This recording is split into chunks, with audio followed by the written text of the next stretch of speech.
When we look at our growth in our businesses, a lot of times it requires us to do things that we don't feel comfortable with because we have not done them before. My job during college was this was my first business I started. The first business I ever started was teaching guitar lessons. And I taught guitar lessons to young children. I had some people in their 60s I was teaching guitar lessons to. And what's interesting is I never heard this from the kids. The kids never said to me, "Oh, I can't do it because I'm not good at it." I never heard a child say, "I'm not good at playing the guitar," who had never played the guitar before. So that's a really silly concept to think about it. If I were to say I'm not good at something, that doesn't actually paint the true picture. What it means is I've never done it before. I've never done it before. I have no experience in it. But it was almost every adult. They would come with all this baggage. I'm not good at music. I'm not good at guitar. I'm not good at rhythm. I'm not good at this. I'm not good. I'm not good. I'm not good.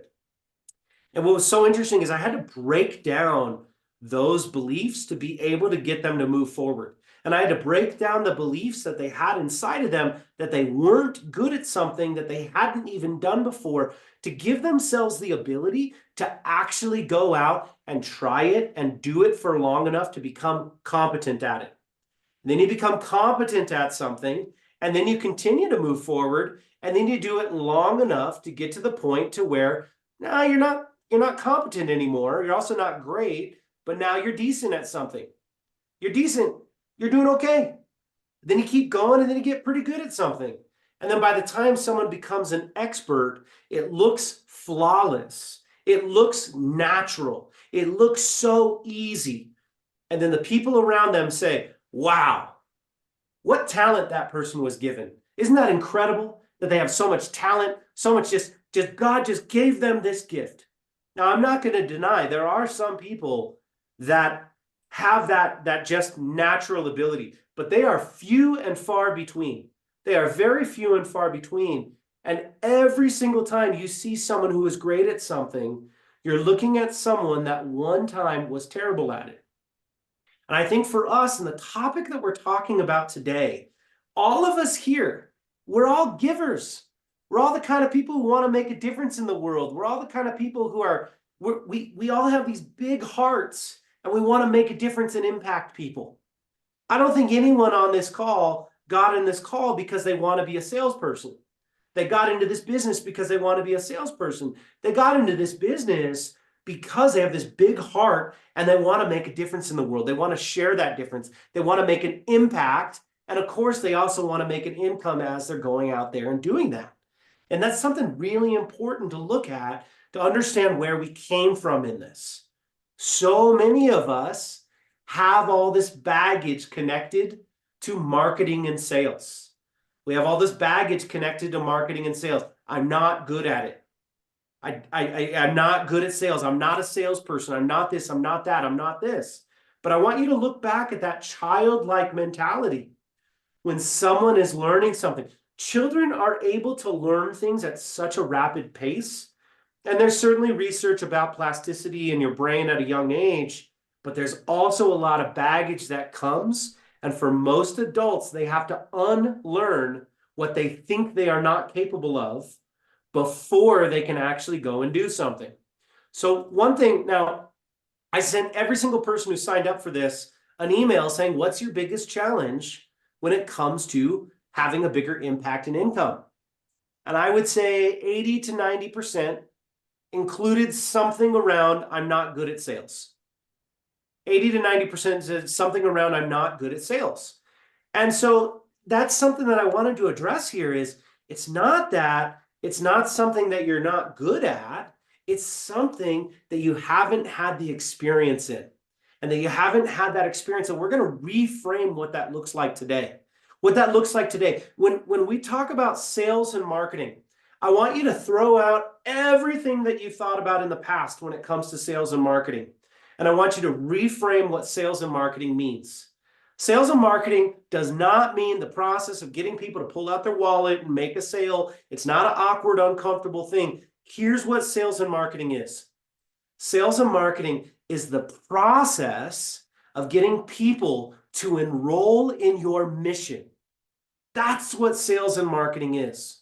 Sales and marketing is the process of getting your ideal clients, the people that you serve.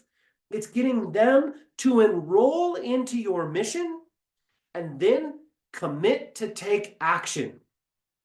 Now, how many of you, just by a raise of hands, if you stopped saying the word sales and marketing and every single day you looked up and you said, today I get to enroll people in my mission and commit them to make changes and actually move forward in their life? How many of you, that definition is more empowering? That's more exciting. Yeah, I love that. I love that. I'm excited about that because words matter. What we share every single day, when we talk about words like, oh, I got to go sell something, I got to do this, I got to do that, it's something that really brings us down. But when we get excited about something and we see something, we get to enroll people in this mission. So many of you made those wonderful videos in the Facebook group yesterday. I absolutely loved watching them. And as I heard you talking about your missions, from helping people transform their lives, from learning how to set boundaries in their lives, from getting out there and sharing their messages, from sharing a message from grief to hope. What an inspiring story. When you think about that and you say, I have the opportunity to be able to help people transform their lives. And all this sales and marketing stuff, all it is are tools, they're maps, they're templates, they're things that we can use to be able to help people to enroll in this mission. Because if we do not get people to enroll and commit to take action, they will not take action and they will not have the transformation. That's the difference. When we're out there just sharing things online, it goes from, hey, that was a good idea. Hey, that was interesting. That was interesting. That was fascinating. But the programs that you have, whether it's a group coaching program, a one-on-one coaching program, coming out to a business and working with leaders, working with the entire company and transforming the workplace. I don't remember, and forgive me, I watch every single one of your videos. I might mix up who said what, and I might not remember exactly who said what in it, but I watched all of those videos, and I was so inspired. Last night, me and my wife sat on the couch and I showed her every single one of these. I said, look at these people. Look at these people that are here committing to make change and committing to make a difference in their lives and impact other people. And it was so inspiring. One person talked about how we spend 70% of our time at work. We spend 70% of our time in our waking hours at work. And this person is on a mission to be able to transform what that experience is like for people. What an incredible mission that is.